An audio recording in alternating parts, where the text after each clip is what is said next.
सभी लोगों को हरि शरणम।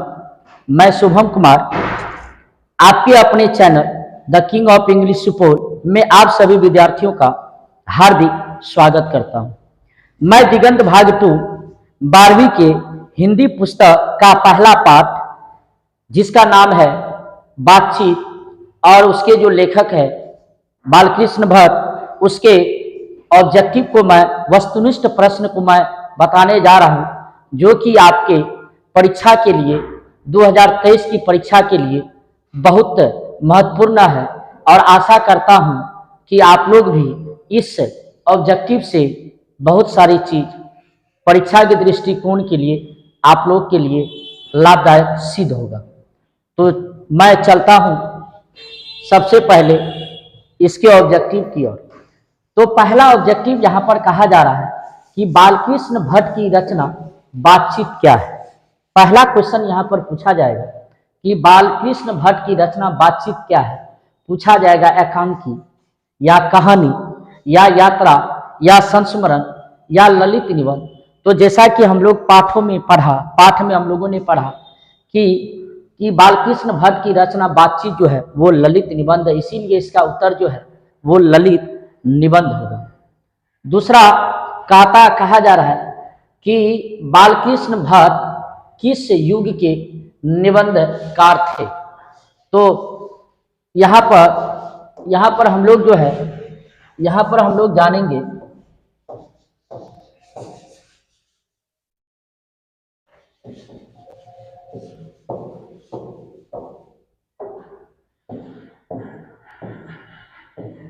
बालकृष्ण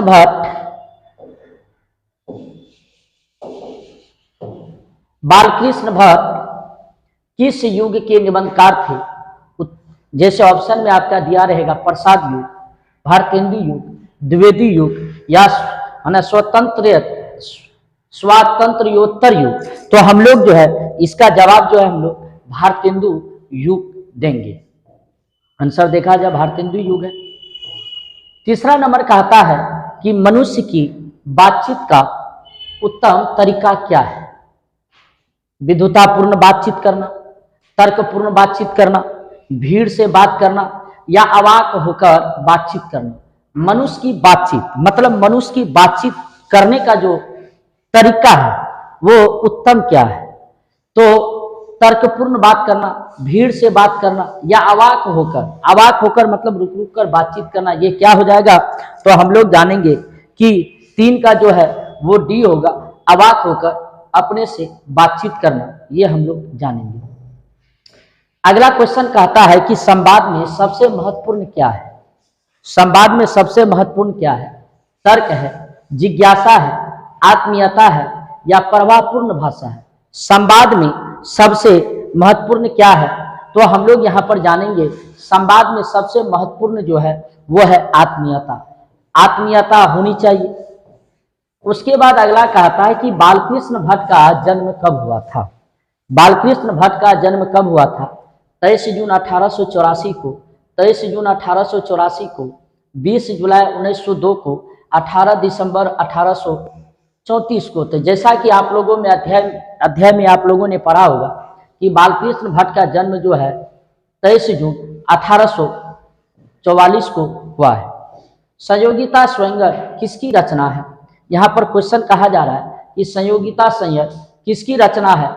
तो हम लोग यहाँ पर जानेंगे पूछा जाएगा अलकृष्ण भट्ट की है या प्रताप नारायण मिश्र की है, श्रीनिवास दास की है या मैथिली शरण गुप्त की है। तो हम लोग यहाँ पर जानेंगे कि है ना श्रीनिवास दास की जो है वो संयोगिता स्वयंवर है। अगला कहता है कौन सी रचना बालकृष्ण भट्ट की नहीं है। नूतन ब्रह्मचारी, 100 अजान 1 सुजान, सद्भाव का आधार या परीक्षा गुरु। 7 नंबर में कहा जा रहा है कि कौन सी रचना जो है बालकृष्ण भट्ट की नहीं है। 7वां नंबर क्वेश्चन कहा जा रहा है कौन सी रचना बालकृष्ण भट्ट की नहीं है। तो हम लोग यहाँ पर जानेंगे कि परीक्षा गुरु। हम लोग क्या जानेंगे यहाँ पर कि परीक्षा गुरु जो है वो बालकृष्ण भट्ट की नहीं है। कौन सी रचना बालकृष्ण भट्ट की है। 8वां नंबर में कहता है रेल का विकट खेल, कछुआ धर्म, रेणुका या प्राच्य विद्या कौन सी रचना बालकृष्ण भट्ट की है? रेल का विकट खेल, कछुआ धर्म, रेणुका या प्राच विद्या? तो हम लोग यहाँ पर जानेंगे कि रेल का विकट खेल यह जो है ना बालकृष्ण भट्ट की है। बालकृष्ण भट्ट ने कौन सा मासिक पत्र निकाला था? प्रताप निकाला था या कर्मवीर निकाला था, हिंदी प्रदीप निकाला था या ज्योत्सना निकाला था? बालकृष्ण भट्ट ने कौन सी मासिक पत्रिका निकाला था? तो हम लोग यहाँ पर जानेंगे हिंदी प्रदीप। उसके बाद यहाँ पर कहा जाता है कि बातचीत पाठ का बातचीत किस विद्या की रचना है? आलोचना है, गीत है, शोध है या निबंध है? बातचीत किस विद्या की रचना है? विद्या की रचना आलोचना है, गीत है, शोध है या निबंध है? तो हम लोग यहाँ पर 10 नंबर का जो उत्तर है हम लोग देंगे कि यह निबंध है। अगला यहाँ पर रोबिन क्रूसो ने 16 वर्ष के उपरांत किसके मुख से एक बात सुनी? रोबिन क्रूसो ने, क्रूसो हो जाएगा यहाँ पर, क्रूसो नहीं बल्कि क्रूसो हो जाएगा, ने 16 वर्ष के उपरांत किसके मुख से एक बात सुनी? फ्राइडे के मुख से, संडे के मुख से, एडिसन के मुख से या स्टील के मुख से? तो हम लोग 11 नंबर में जो है हम लोग 11 नंबर में जानेंगे फ्राइडे के, तो इसका उत्तर हो जाएगा फ्राइडे के। बातचीत शीर्षक निबंध के निबंधकार कौन है? तो ये तो आप लोग भली भांति जानते हैं, जयप्रकाश नारायण है, मोहन डाकेश है, नामवर सिंह है या बालकृष्ण भट्ट है? तो हम लोग जानेंगे बालकृष्ण भट्ट है। अगला यहाँ पर कहता है कि बातचीत के माध्यम से बालकृष्ण भट्ट क्या बतलाना चाहते हैं? ये आपके परीक्षा के दृष्टिकोण से भी क्वेश्चन है, ऑब्जेक्टिव वस्तुनिष्ठ है, क्योंकि पिछले बार भी यह क्वेश्चन पूछा जा चुका है। तो बातचीत के माध्यम से बालकृष्ण भट्ट क्या बतलाना चाहते हैं? बातचीत की शैली या भाषण की शैली या संवाद की शैली या इनमें से कोई नहीं? तो इसका उत्तर जो है वो हो जाएगा बातचीत की शैली। अगला, भट्ट जी को किसने अंग्रेजी साहित्य के एडिशन और स्टील की श्रेणी में रखा है? भट्ट जी को किसने अंग्रेजी साहित्य के एडिशन और स्टील की श्रेणी में रखा है? हजारी प्रसाद द्विवेदी, डॉक्टर नगेंद्र, रामचंद्र शुक्ल या रामविलास शर्मा?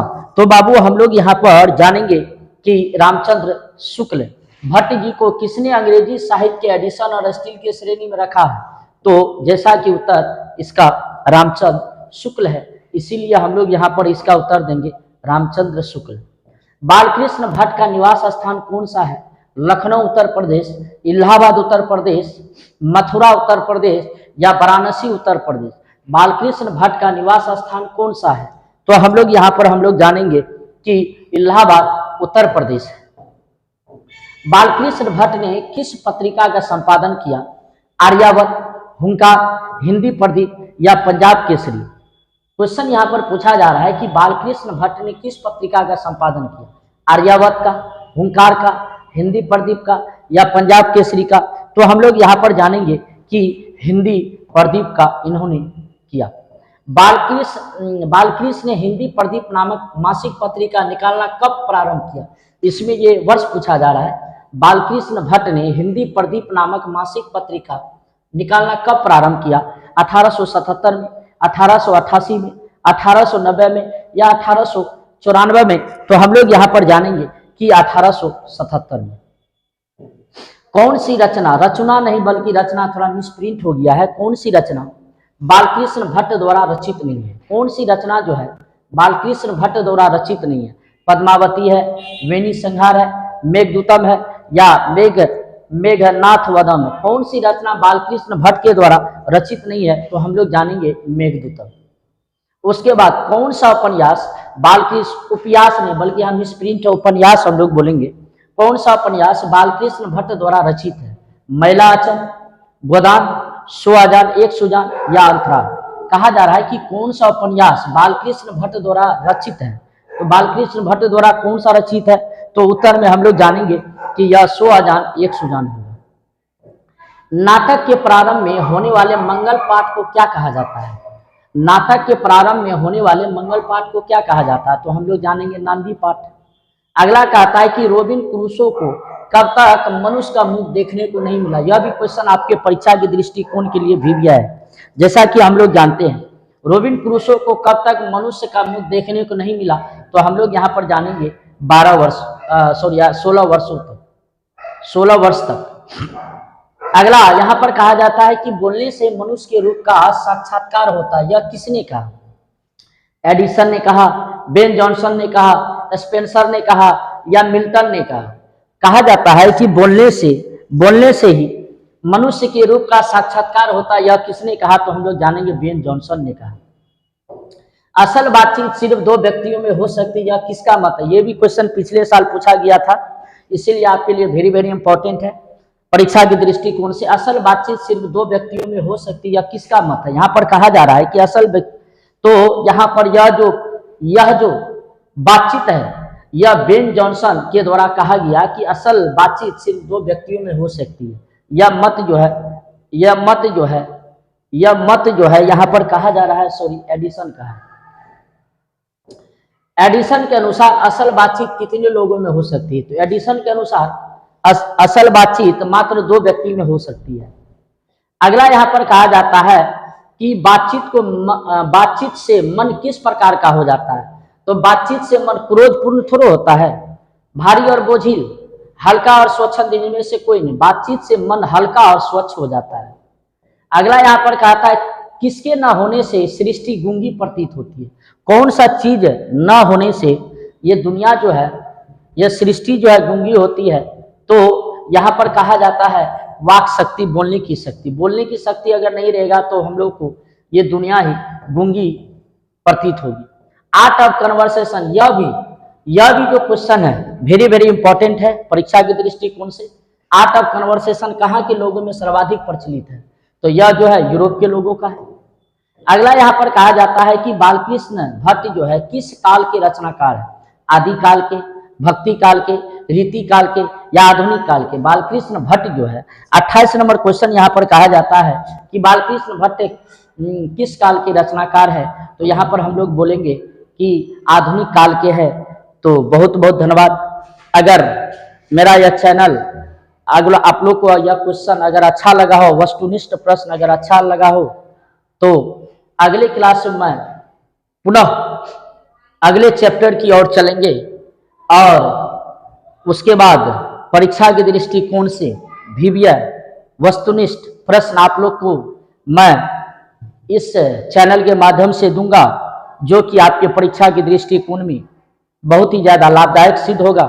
बहुत बहुत धन्यवाद।